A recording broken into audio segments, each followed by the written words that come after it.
Here's an off-road kart I built for a customer. It needed a whole new rear end. It had some kind of articulating suspension, and I've been wanting to build a 4-link suspension for an off-road kart for a while, and I got the chance, so I'll get a walk around of it and show you a little bit.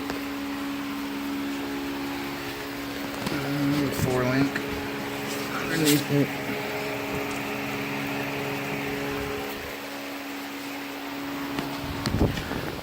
Brake setup, battery tray, seat belt bar. Has a GX 340. The engine is mounted to the axle and articulates with it. Has 4 bearing hangers.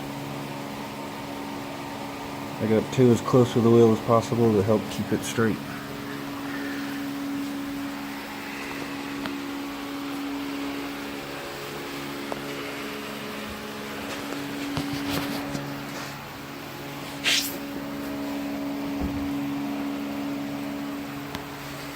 Runs great, rides great.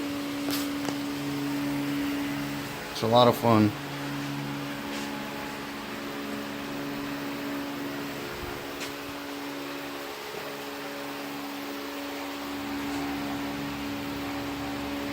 Like my page and subscribe for more videos. Thank you.